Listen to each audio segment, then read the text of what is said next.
Hai hai, Assalamualaikum warahmatullahi wabarakatuh. Ketemu lagi dengan saya, Benny Ramdhani, di channel Benny Info.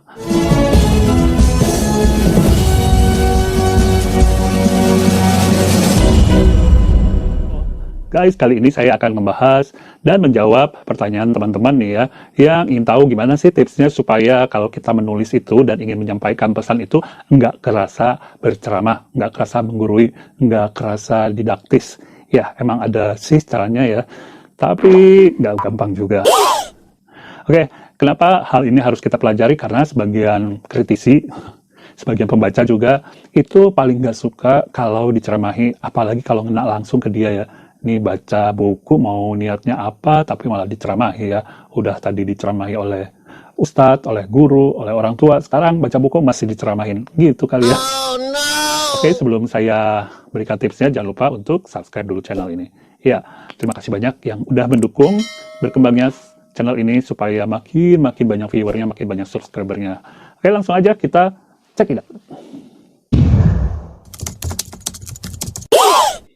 Ya, ke nomor satu yang kita lakukan pertama adalah niatkan bahwa kita nggak akan menulis hal-hal yang menggurui, menceramahi di dalam novel kita. Caranya gimana? Ya udah, niat aja. Ya, saya niatkan bahwa saya tidak akan menulis hal-hal yang menggurui. Nanti otomatis ketika kita menulis, biasanya ada ya pengingat-pengingat gitu ya dari dalam diri kita. Oh, ini agak menceramahi nih, ini menggurui nih, ganti gitu ya.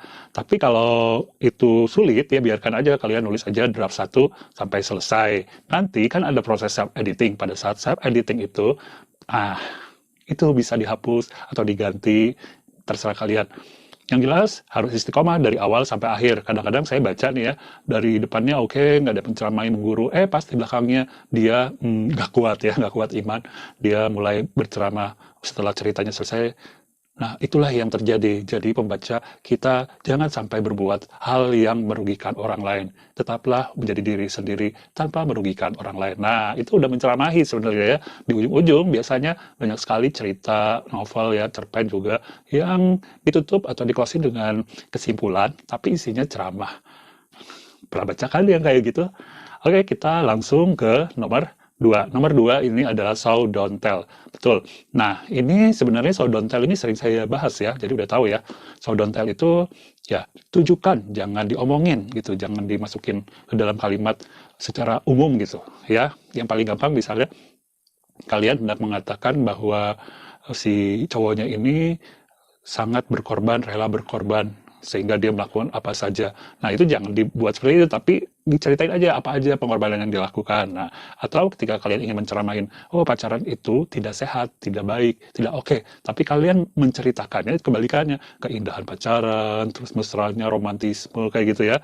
Nah, itu malah bertentangan ya. Justru kalian harus menuliskan bahwa ya setelah pacaran dia jadi misalnya abai dengan pekerjaannya di rumah, dia sering membantanas ucapan orang tuanya, perintah orang tuanya, atau misalnya komitmen dia dengan orang tuanya untuk ngerjain pekerjaan rumah yang gitu-gitulah. Pokoknya harus dijelaskan gitu. Intinya dari nomor 2, so don't tell. Oke, paham sampai sini? Sekarang kita lanjut ke nomor berikutnya. Nomor 3, jika nggak tahan untuk menyisipkan pesan atau ya nilai-nilai value di dalam cerita kalian, maka buatlah itu sehalus mungkin. Salah satunya adalah dengan diskusi dua arah gitu ya. Jangan sampai satu arah lagi ada dialog tapi satu arah. Misalnya ibu yang menceramahi anaknya, nah, jelas itu satu arah ya.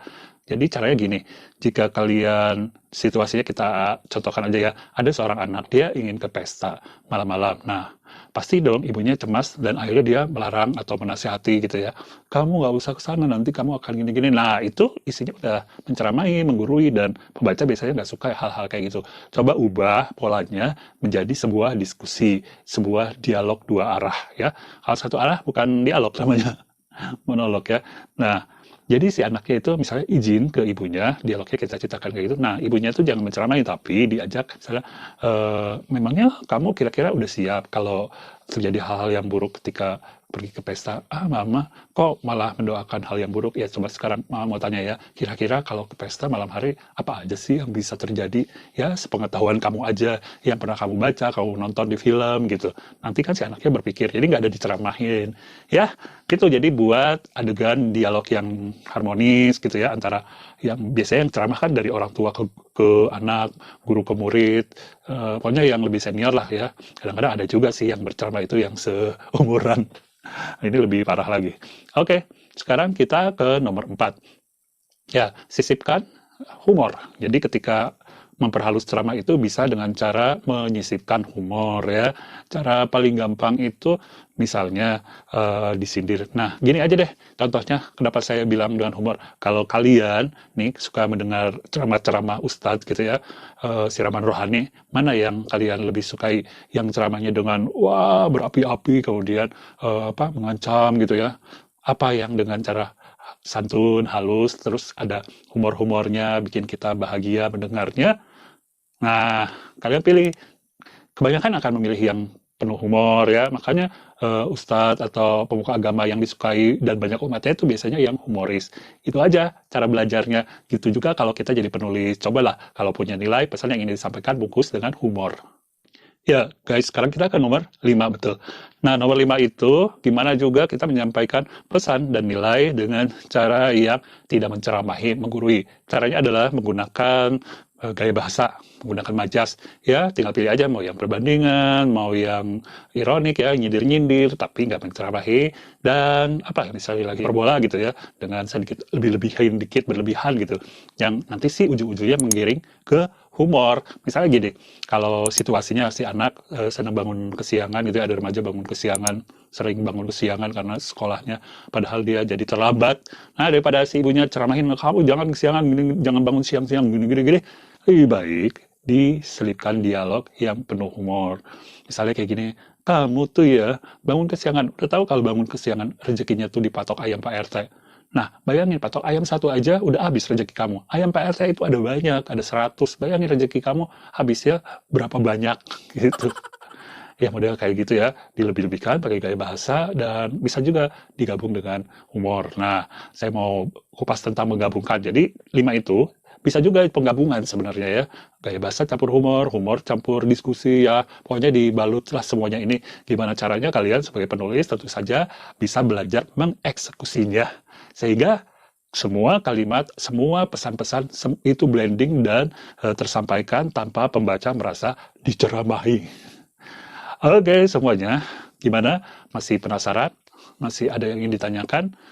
Terima kasih buat yang udah nonton video ini dari awal sampai akhir. Mudah-mudahan aja bermanfaat. Kalau ada yang kurang jelas gitu, silahkan ditanyakan di bawah di kolom komentar ya.